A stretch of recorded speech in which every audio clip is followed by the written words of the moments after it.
Welcome back to the Stop Snitchin podcast. Sirski. Nathan, Brandon. Yes, in the sir. building. Let me make sure I get the building. timer on here so we don't ruin this. In the build. What's up, B? What's goody, man? You've been back. What you want to know, man? Everything, bro. This is crazy. Let me just talk about this real quick for a second. I live a simple life, all right? Nah. Nothing crazy. Nah. Not really anything extravagant or wild.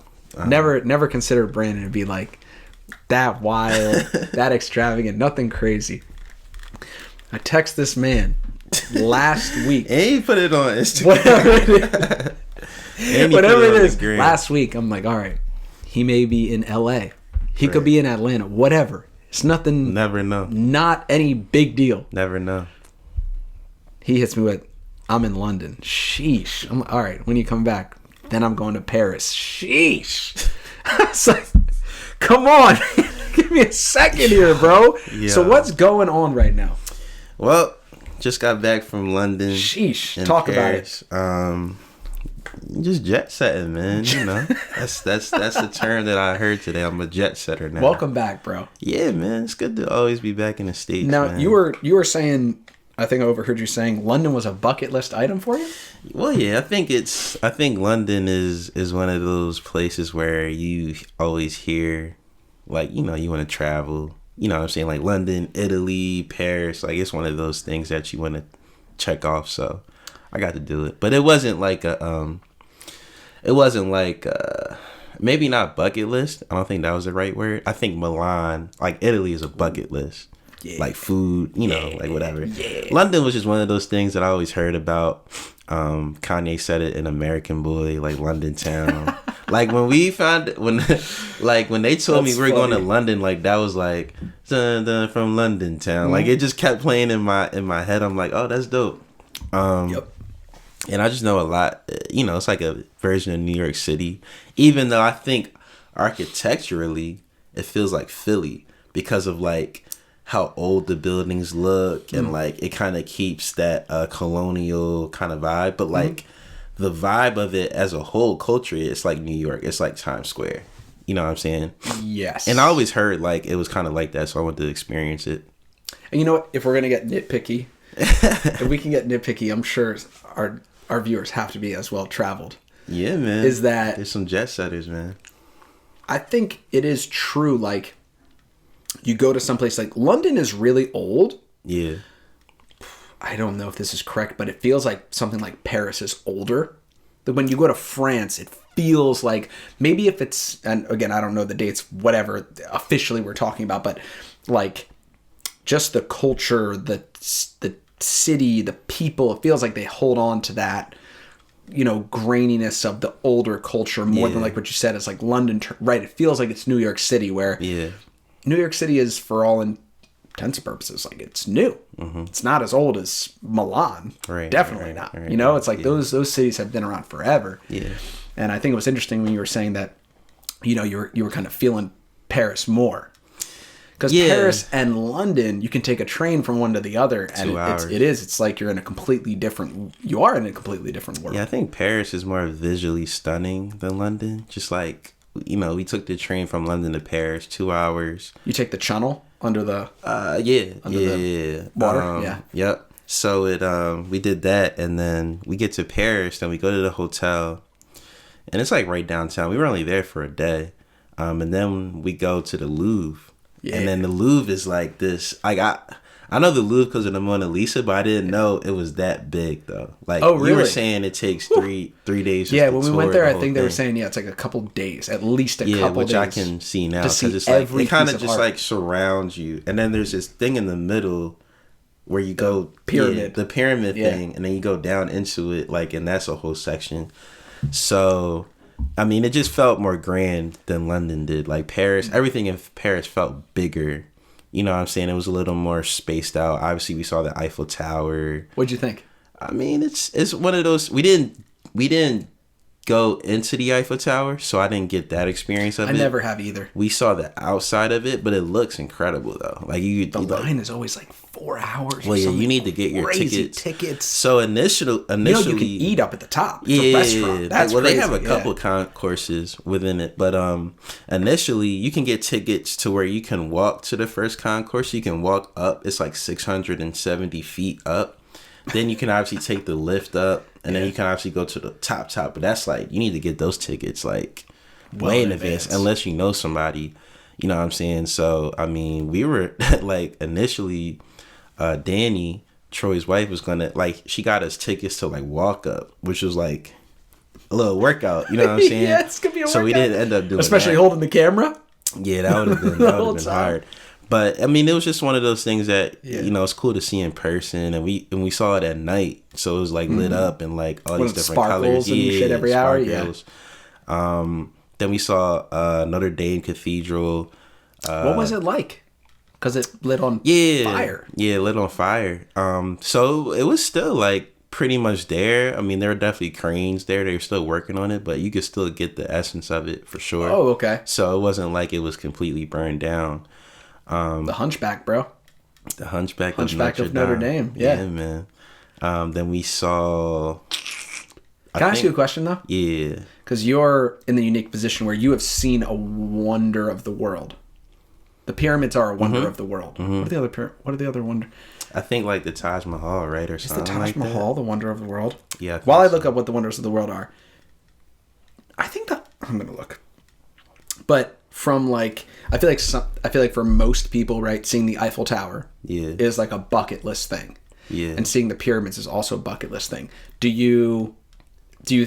I would think that you would say the pyramids are way better than the Eiffel Tower. Yeah, well, only because I didn't experience the Eiffel Tower. Like, we actually did the pyramids, and it's like, but they're both marvels to look at, though. You know what I'm saying? Like, visually, just like you know, you always seen it like in videos or on pictures, on screensavers, but to like actually be up close in person with it's definitely different. But I think the pyramids more so because you actually like touch it, feel it, like they tell you the history. Like, I'm sure they have tours of the Eiffel, but it's kind of just like, if you're in it, you go up. You know, there's different concourses on it. It's just more of a thing to be there more than anything. Because this says the 7 natural wonders of the world are the Aurora Borealis in, what's that, Alaska, I guess? No, over the Arctic. Mm-hmm. Yeah, Alaska, Canada, Iceland, Norway. The Grand Canyon, which I've never seen. I would love to go see that. Paracutin, which is in Mexico. It's a volcano. Okay. Which seems very scary. The Victoria Falls borders Zimbabwe, which is like one of the largest waterfalls in the world. Mm-hmm. Mount Everest. Yeah, Mount Everest. I'm never going there. The Great Barrier Reef. Yeah. And Harbor of Rio de Janeiro. So no Taj Mahal? I guess that's not the Taj Mahal. I think other wonders of the world are the pyramids of Giza, the statue of Zeus at Olympia. Oh, dang. That's that stuff Greece. Like that. I would definitely say that the pyramids have to be one. Bro. Yeah. The pyramids are insane. That's crazy. I would love to see the statue of Zeus in Greece. I'm sure that's in Athens or something. Dude. Yeah, Athens is unbelievable, bro. Greece I gotta go to Greece. Greece is one of those ones too. But you've been jet setting. But what I really need to hear is just like a little bit. You already were telling me a little bit about it, but you spent Super Bowl weekend with probably the GOAT. Like we're talking about goats of all goats. Well, it was interesting because the guys co-hosted a Super Bowl event with Mike Tyson, sponsored by Money Lion. So basically, they did a live stream of like him. Brandon Marshall was there, which is really cool to me. Oh, he was there. Yeah. Okay, I thought I saw that a little bit too. Yeah. What's the podcast thing? I Am Athlete. Yeah. Okay. Yeah, that was cool for That's me because I like tapped in with I Am Athlete and stuff like that. So that was cool to meet him. Mike Tyson, Brandon Marshall, and then Daniel Cormier was doing it as well. For real? Yeah. Did you meet all of them? Yeah, we met all of them. That's cool, bro. Daniel Cormier is a beast. He is. And then Brendan Schaub, I think. From The Fighter and the Kids. Yeah. He was there too? Yeah, so cool, they were all like, they're all cool. They were all cool from what I saw. So they all did this live stream, and then they would bring like influencers on to kind of like chop it up with them for like 15 minutes. So the guys were one of the influencers that were going to be featured. So they had like their little 15-minute segment, obviously, because Moneyline is a financial app, so they brought the financial literacy guys in.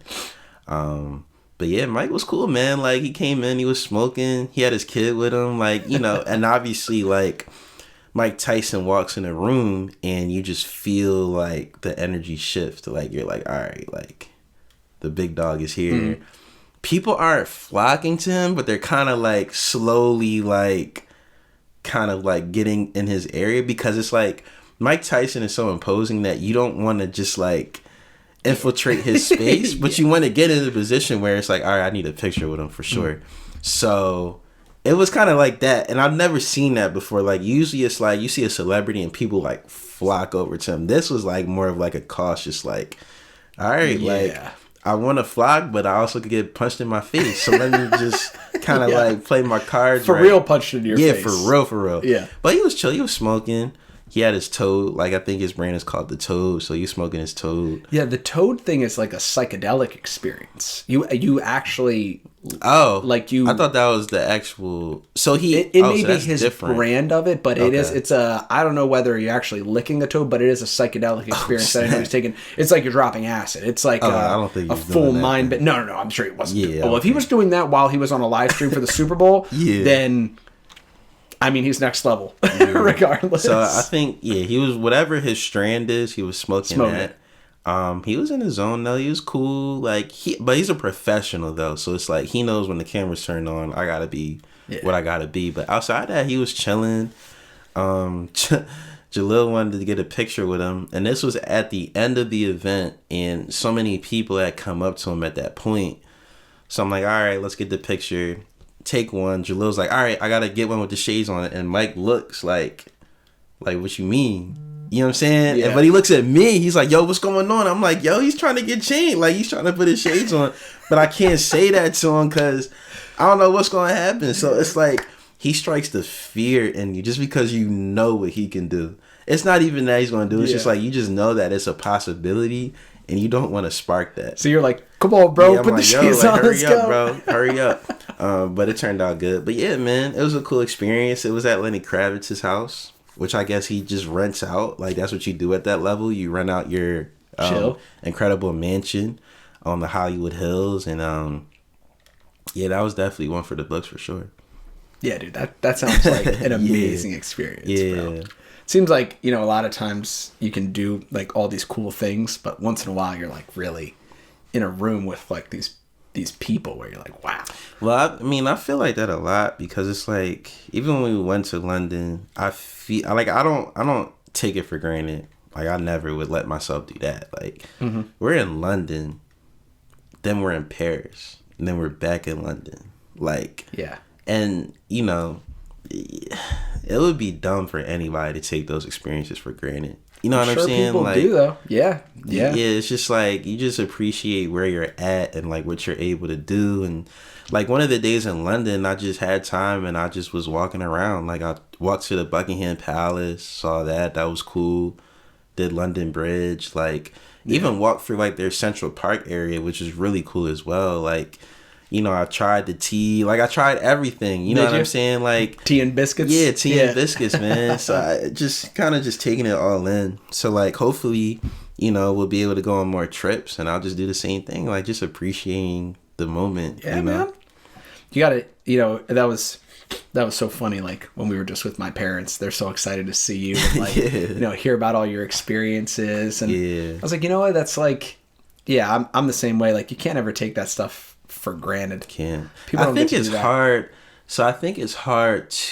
Like, I see it both ways. Like, I think it's easy to take it for granted because you're just like, it's so overwhelming in that time. And we were there for 8 days, so I had time to like actually like you're there for a while, appreciate it. Like, I was working, but I also had time to appreciate it. Like, if you're there for like 4 days, I can see why somebody would take it for granted because there's so much that you want to do and the day kind of overwhelms you. But, just advice is just like anytime you travel anywhere, like, You feel like you don't want to sleep. Yeah, like I need to be awake for all this. Just try to like do all that stuff, but try to like be in the moment too. Just like flick it up sometimes, but then also like don't flick it up. Like you don't need to put every moment of it on social media. Yeah. That's one of the things that's one of my pet peeves when people get to these places and I see like an oversaturation of like everything you're seeing. I'm like, bro, like just enjoy it. We don't need to see it all on your story. Like maybe like if you're at the pyramids and you want to do a shot of the pyramids, cool, like you should. But like I don't want to see like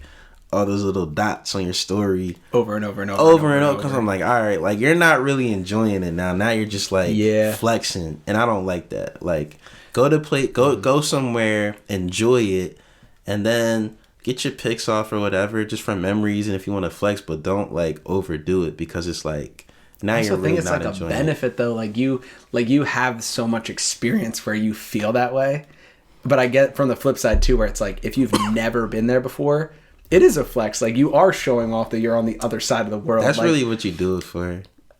Or you gotta fit to get off, or you gotta fit. Like I don't know. Like we put it this way: like I've been trying to come home from work, or like at the end of whatever your day is, and when I'm home, like plug in my phone, leave it in the room, and I spend the rest of the night off of it.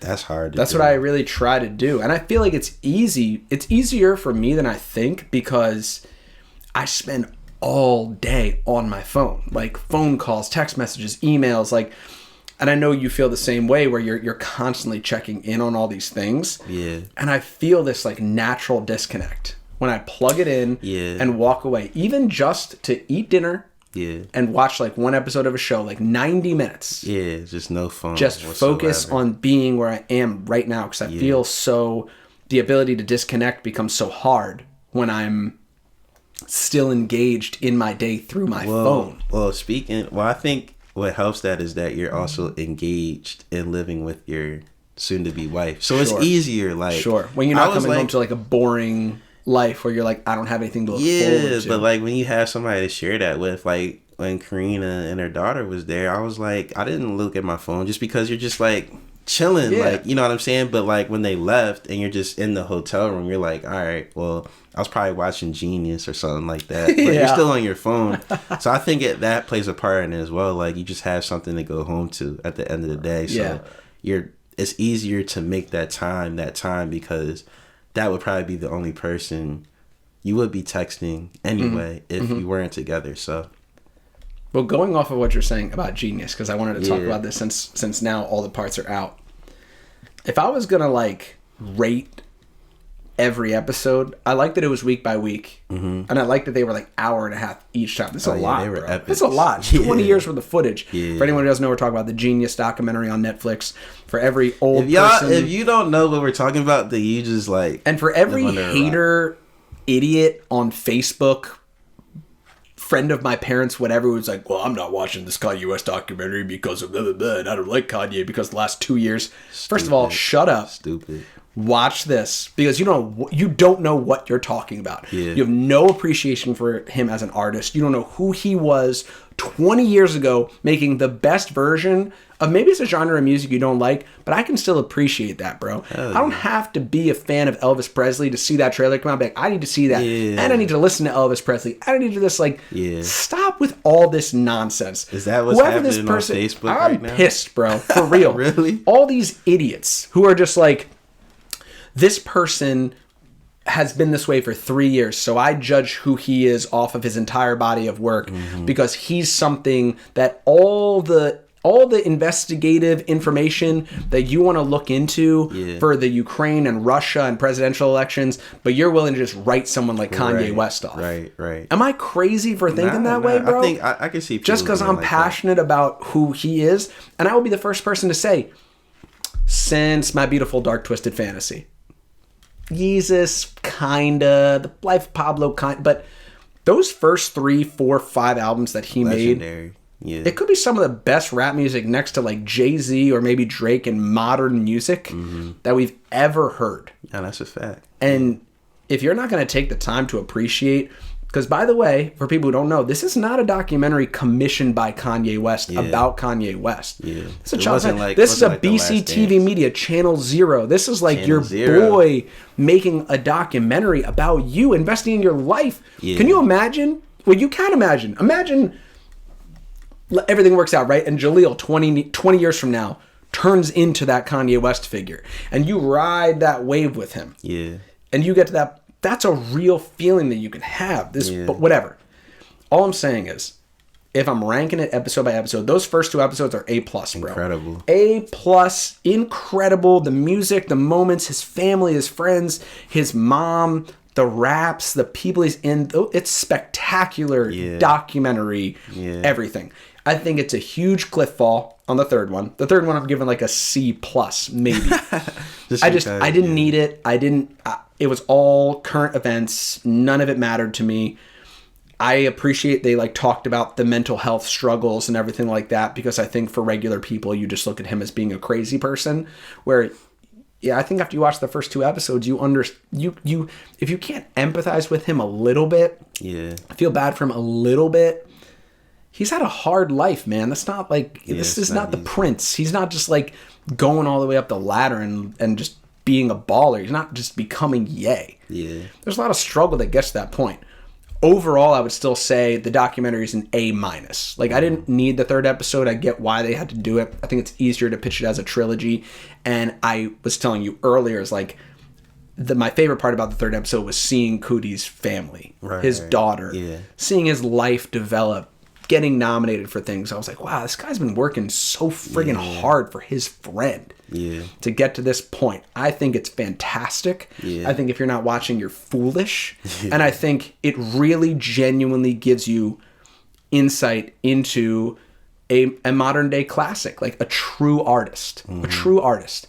I don't think there's footage like that of Jay-Z. I don't think there's footage like that of Michael Jackson. I don't think there's footage like that of Prince.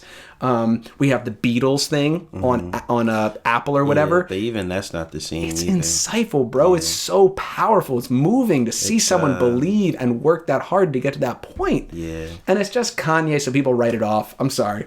It gets me heated, bro. It's crazy. I think you're right. I think that it was unprecedented for him.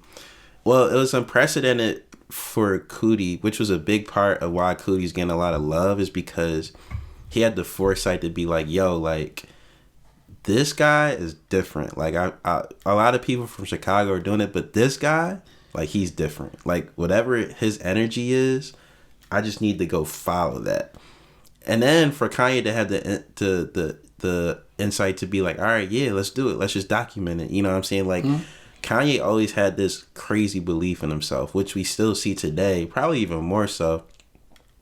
Which speaks to what you're saying, because I don't understand how people don't understand that. It's not even arrogance at this point. It's just I just believe in myself. That's it. And Kanye has that kind of energy where if you don't believe in yourself as much, then you're going to look at it like he's crazy, he's this, he's that. But Kanye is he's one of one. That's why his name is Kanye. It means the only one. He is one of one. There's never going to be anybody like him. There's never going to be, like you said, a time where we see somebody get documented from literally the beginning, before he sold a beat to Rockefeller or before that. Before he was on camera. Yeah. You know what I'm saying? So we're never going to see anything like that, because usually it takes until you blow up a little bit and then all right, let's put a camera on you. Maybe the closest thing we'll get to it is when Drake drops his, because Drake was on TV before. So maybe they have something like that. But I mean, just the struggle, bro. Just him playing, obviously surface level stuff, him playing music and people not feeling it, all falls down. He had that back in 2002. The song came out in 2004. Think about that, bro. He probably had that before then. He probably had it in 2001. We're talking about somebody who had his albums planned out before they ever came out. I'm going to drop College Dropout. Then I'm going to do Late Registration. Then I'm going to do Graduation. He had it all planned out, bro, before he even had a record deal, before people even thought of him as a rapper. He had that all planned out. Literally genius stuff. you know what I'm saying? Like, the first thing, like, anybody gets in a car accident, has their mouth wire shut, they're not thinking about making a song about it.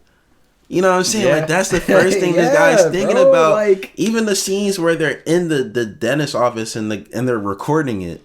Like, yeah, we're going to use why are you recording this? Because we're going to use it. It's the documentary. It's going to be in the Through the Wire video. Like, just the hindsight to do that. The hindsight to just get it on camera, to document it. Like, like, I saw a lot of, like, what the critics were saying. They're like, well, it's too much. Like, there's too much footage. Because, like, nowadays, documentaries feel like, they kind of feel like movies, right? Like, they're like, you have the actual footage, then you have the sit-down portion, like, kind of like how the Being the Ricardos felt, where you got, like, those sit-down portions that help narrate the story. This is just, like, straight, like, footage. Like, we don't need it's also it's a docu-series. Yeah. Like, this isn't one documentary. Yeah. What's your overall rating of? Like, what do you give it? I give it an A+, just because, like, it took me on an emotional roller coaster. Like, a lot of the footage we saw already, like, we saw the Jay-Z in the studio part when he's recording, like, but to see it all put together, and then the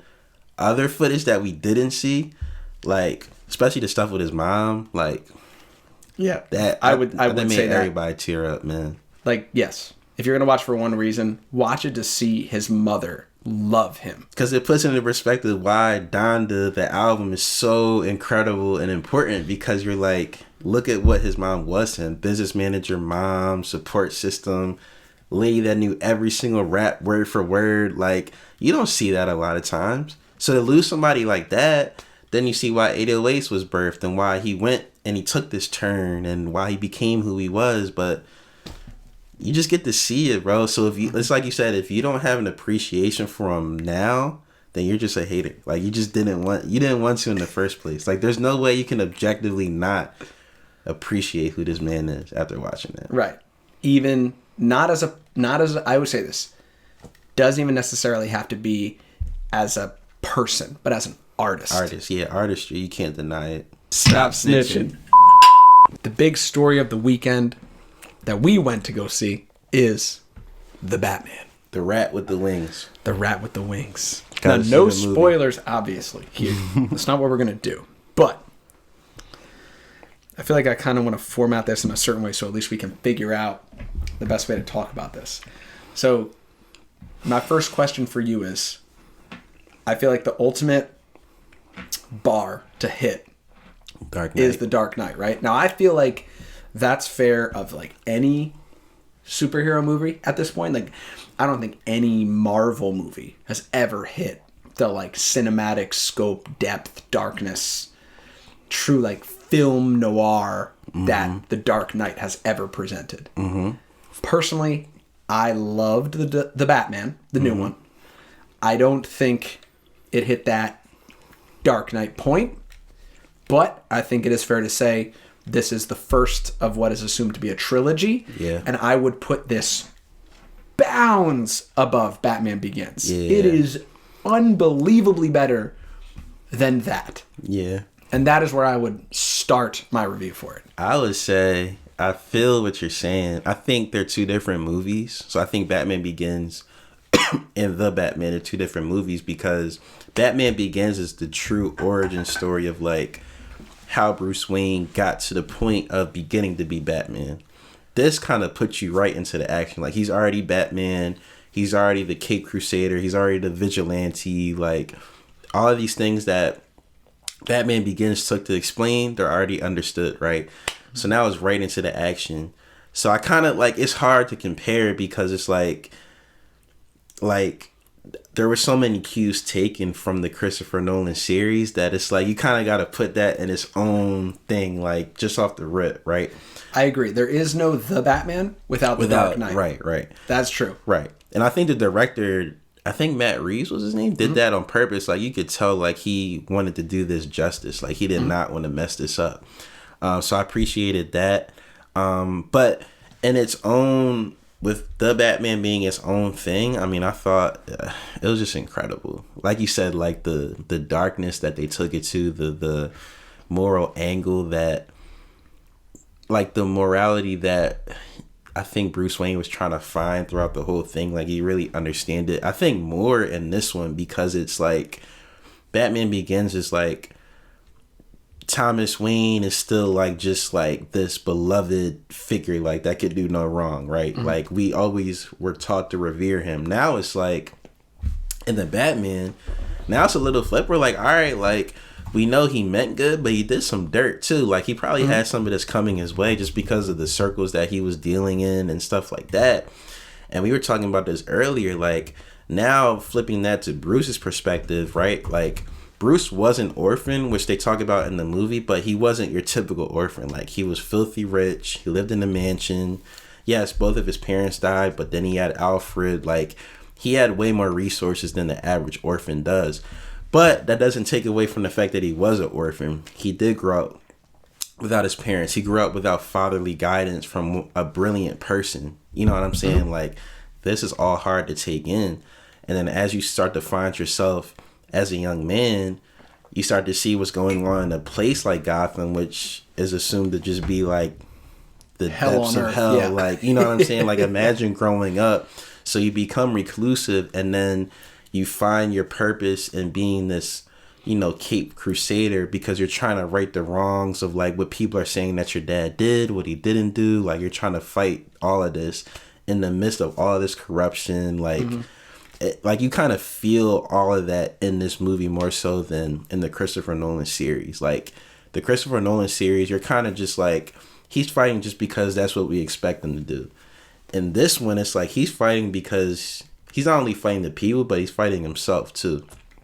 Like, he's fighting what he's always heard his whole life, what he's now finding out in real time mm-hmm. by this, by the Riddler, you know, who is incredible. I think he was the actual star of the movie, the Riddler, in terms of like just the dark turn that they took on him. Because the first time we saw him was in Batman Forever with Jim Carrey, and we all know like Jim Carrey's just like funny, like he's goofy, like mm-hmm. whatever. But this guy was like cunning. He was maniacal. Like, he was troubled. Like, like he had so many traumatic things happen in his mm-hmm. life. Like, but he was just so just like, I don't even know how to describe it, bro. Like, he was a next level intellect. The way that he's putting these riddles together, how they align, how he planned it out, like. And I think that's a true testament to the writing. Yeah, right? The like, writing was incredible. Matt Reeves directed it and he wrote it. Yeah, or co-wrote it. Incredible. What I really liked was looking at the movie, because I think for me, my whole thing is like visually. I'm a very big visual. That's why I love the movies. That's why I love seeing it in person in the movies. Mm-hmm. That's why I think seeing certain things on streaming is great for the availability of it, but it's not great for the art form of watching it. And the cinematographer was, I think it's Greg. I would say it's Greg Fraser. Yeah. You know what else he's done? Probably going crazy, bro. He's the cinematographer for Dune. Wow. So he's done Dune and the Batman. He's doing the cinematography for Dune Part 2. He did The Mandalorian. He did the first episode of The Mandalorian, the third, and the seventh. He did Vice. He did Rogue One for Star Wars. He did Foxcatcher, The Gambler, Zero Dark 30, Killing Them Softly. Big time. I mean, like, super big time in what he's done.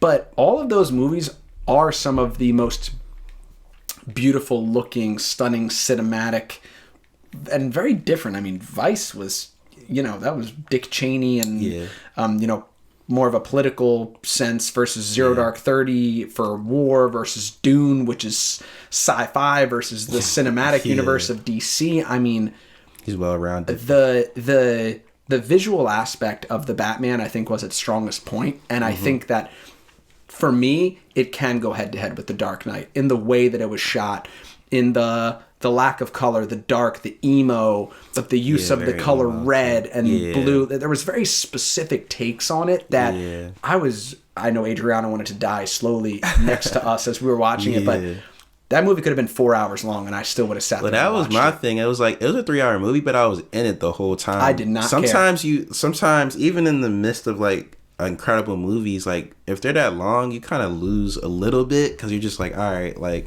sometimes there's plot filler in there, but this felt just like everything except maybe the tail end of it. But even that, I could see why they kept it in there. But like this felt tight. It felt like, you needed every single aspect of it to like complete the story.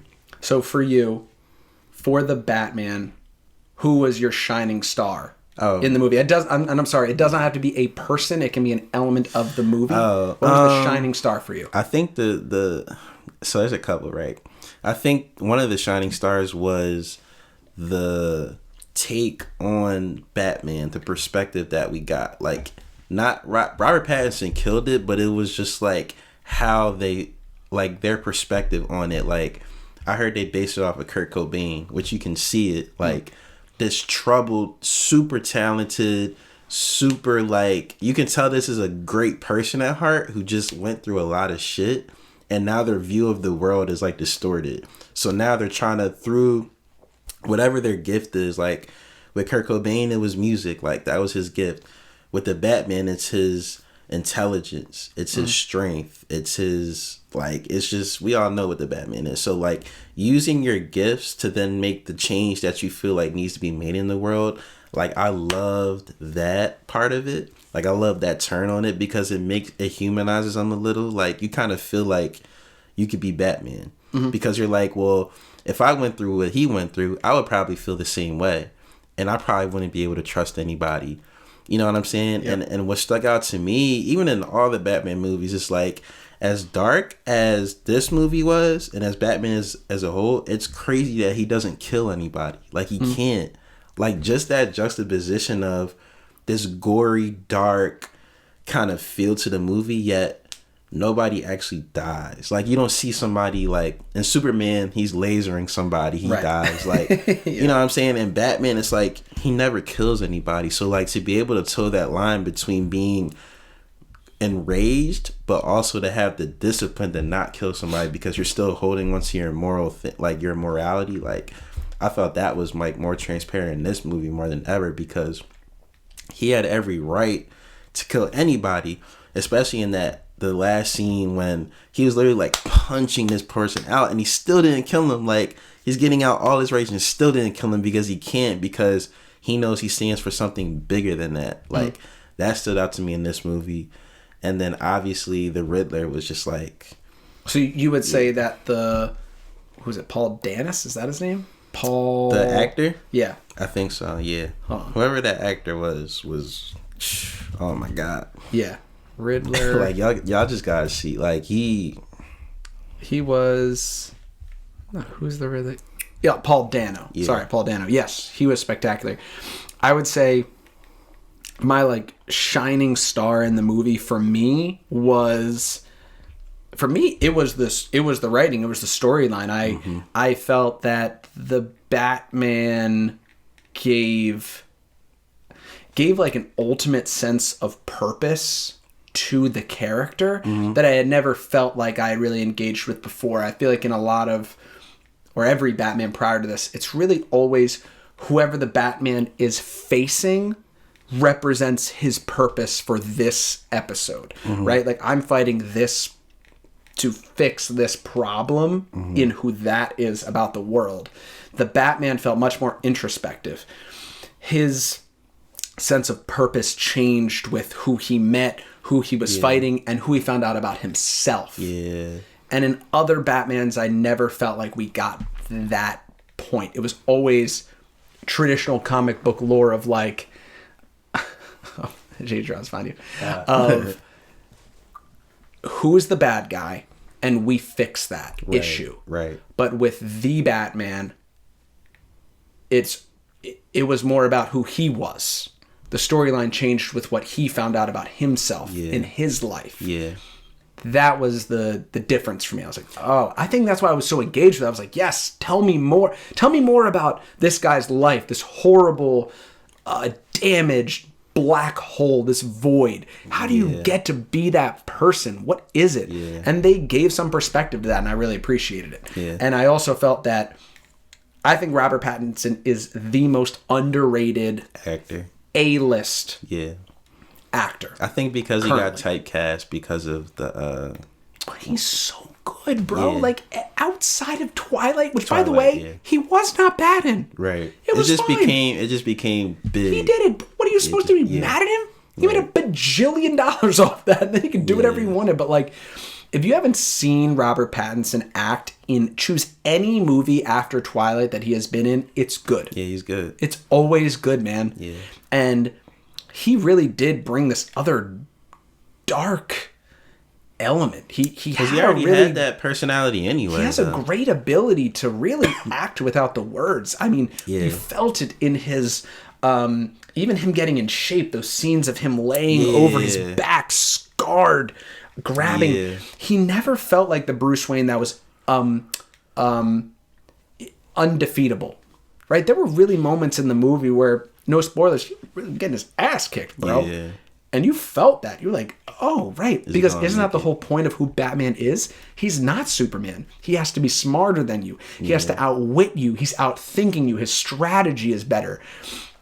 He uses all those things to his advantage, and I felt like that was it. I appreciated, this is my favorite Batman thus far, only because I felt like the Christian Bale Batman and the way that they wrote it, it turned really technology heavy. It turned into, he's a billionaire, let's give him Morgan Freeman and $1 bajillion, and it's weapons. Every weapon, right?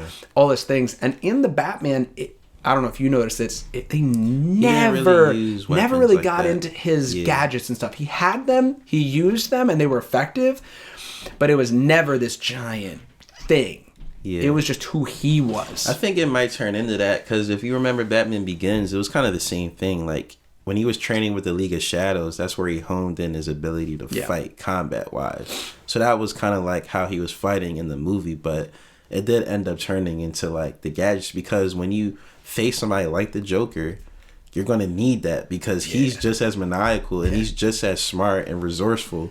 So if the Joker, I remember in Dark Knight, the Joker literally had like these cannons, like at one point, like at that point, it's like, all right, you need to pull out what you need to pull out, pause. But but I definitely agree. Like, I think the thing that you were kind of touching on is like, in this movie, you don't know who in the Christopher Nolan films, you know, Batman's the hero, then Joker's the villain, right? It's pretty clear. This isn't clear, because it's like each person has a good side and a dark side. Like, even the Riddler, like, when he explains who he is and why he looks at things the way he does, you feel for him. It's kind of like Thanos, right? Like, Thanos wasn't a traditional villain in Avengers. He had a moral purpose as to why he was doing what he was doing. Whether you agree with that or not, that wasn't the point. Like, he had this vision for humanity. He was a loving person, and he was just all powerful. And he was actually using his power for what he thought was good. You know what I'm saying? I think this and the Batman, it's the same. It's like, you have this orphan who was in the slums of the slums, 30 people, like he was explaining it, 30 people to a room. Like, then you look at somebody like Bruce Wayne, who's also considered an orphan, but is not living like that. So you develop like your own, like, just personal hatred over this one person and this one thing in this city that pretty much damned you and just threw you in the trenches and forgot about you and didn't feed you. Like, you develop this hatred for it. So you kind of understand like why he's doing what he's doing, but the way that he went about it was just like, the riddles were incredible. Like it all connected. It never seemed like far-fetched. I think the only far-fetched thing was like how Batman was able to just solve them right away. Yeah, I said that was the only thing. I'm like, I was ready too, because by the middle of the movie, I'm like, okay, I know we're getting another riddle. Yeah, what's the riddle gonna be? Oh, hold on, let me see if and he'd be like, in immediate. I was like, come on, bro, like, you don't know what that is. Off rip, you might have a conspiracy theory, because they may be working together. Who? Batman and Riddler, like, they may have been like, I don't know, bro. It was too quick. He was really quick on it. And I think when you were talking about the first scene, like in the first scene, like you see this story from a perspective, but you don't know if it's Batman or you don't know if it's Riddler. So it's like, yeah, I think it was Batman. But we'll leave that to the I don't know, man. What I will say is, this is what I will say to anybody who hasn't seen it: watch that first scene and how it's presented to you, and watch the rest of the movie, and you tell me who it's through the eyes of.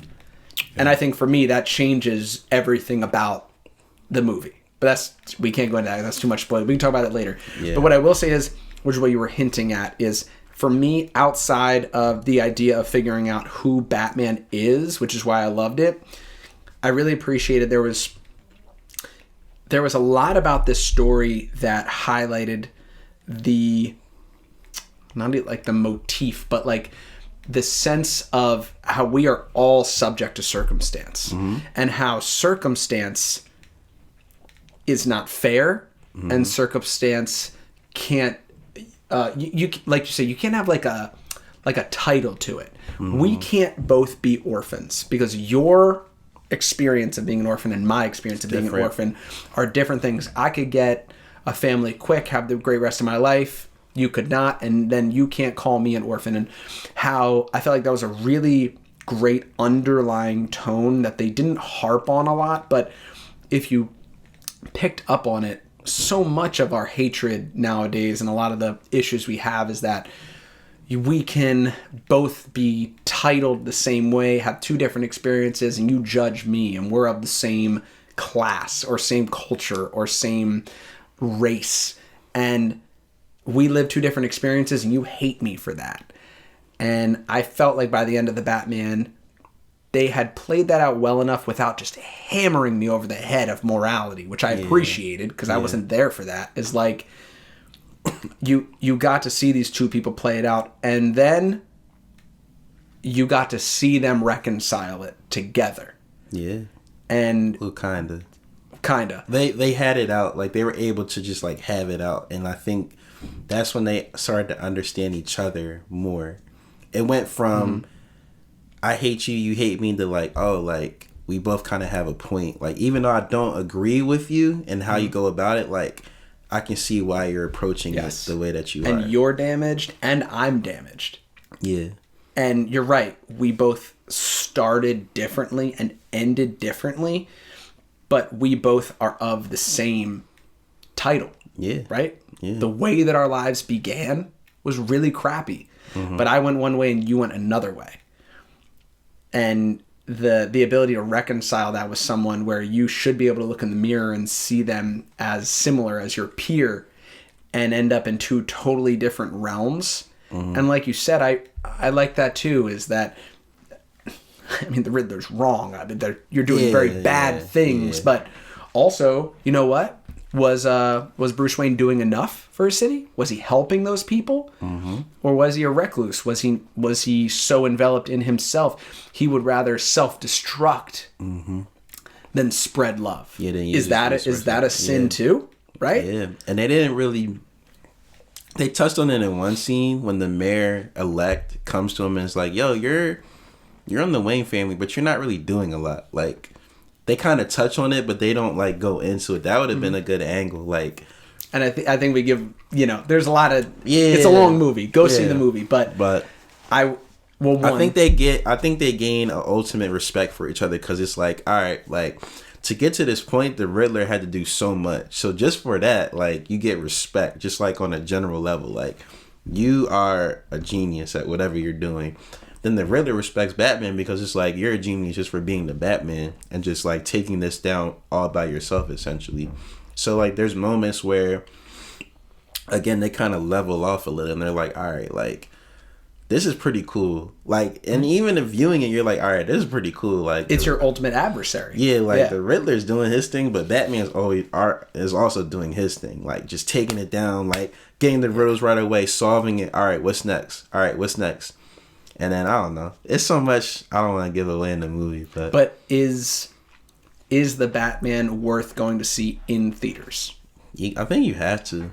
Unless you have just like a movie theater kind of thing in your crib and surround sound. Like, I actually want to see it again in IMAX, because some of those scenes, just like, you see it in IMAX and it's different. Like that chase, the car chase scene, like it's just certain things you got to experience that I think are meant for that. Like, Dark Knight series was filmed for IMAX.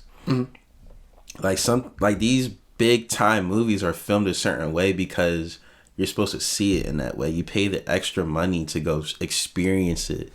Dune, you can't really not see that in IMAX, because it's like it's so predicated on sound and like visually just seeing it, like Batman's the same way, different, but it's the same. Like Dune was very like yellow and blue, right? You get those kind of vibes. Batman was black and red, like just whatever. And shout out Puma, because I don't know if you saw it, but Puma had some product placements in there. Did they really? No, yeah, I didn't. Well, you know they did a collab, and I noticed that because remember there was shots where they were looking at Gotham's Times Square, and it would be the Puma. It would be a Puma. See, I saw all the alcohol placements in it. Yeah. That's what I saw. But yeah, like marketing within the movie is big too. So I noticed that. And I know that they did a collab, so I was like, all right, that's smart. Because they didn't overdo it, but it was prominent within it. You know what I'm saying? I would definitely say I see it in theaters. Yeah, 100%. I think it's worth it. It's worth the hype. It is probably, if not one or two, the best Batman movie that has ever been made at this point. And I think pound for pound, by the end of the trilogy, I think Robert Pattinson is on his way. It depends, and it wouldn't be his fault because Christian Bale had amazing writing, amazing storylines, amazing adversaries, and Heath Ledger, like all of that created. This next one is going to be it, because this next one is going to go against Dark Knight, like in actuality, like in terms of like how the plot is developing, who we're going to see, like. So this next one is going to be like V1. Like they have to they nailed it with this one. So I think they're up. But like this next one, whoever's playing the guy, and I think we all know who the guy is. Yeah. Whoever's playing that guy, they gotta bring it. Do you want that role? Oh, I don't know. You got to. That's hard, bro. Got to. That's what you live. I feel like that's what you live for. It's like, yo, I gotta live up to this. It's been 14 years. I gotta live up to this. Let's do it. And no one's gotten close. Well, what was his name? Whoever played in the Joker movie. Joaquin Phoenix. He killed it in a different way. Like different. There's no Batman in that, right? Yeah, but oh man, I think it's a perfect alley-oop though. Like if this person kills it, like they're good forever. Because I think the movie is so dark that it plays right into the Joker's hands. Like you can see the Joker totally living in this world and just like stirring shit up. Because it is the darkest that it's ever been. It's darker than The Dark Knight. It's darker than Bane. It's darker than Batman Begins because it's starting off. This is like Joker's paradise right here. This kind of movie where it's just like you don't even have to be funny, bro. Like no, you don't have to be funny. It's like you can just be twisted and. Yo. So bottom line is go see the Batman. Facts. I would give it an A. Yeah, it's an A. It's a must see. It's a go to the theaters and go watch. Thank you for watching the Stop Snitchin podcast. I'm exhausted. Between Batman and Kanye, I feel very passionate about my life right now. Yeah, man. You went in on that Kanye thing. Thank you for listening, watching, subscribing. I've been out in my own world with two people who are not, I would say, friends of mine, but like fringe people who have told me they pulled up the podcast and their children have been watching it on TikTok. Wow. That's what's up. Or on YouTube, and it comes up as a suggested, something like that. So we appreciate all the love and support. And as always, stop snitching.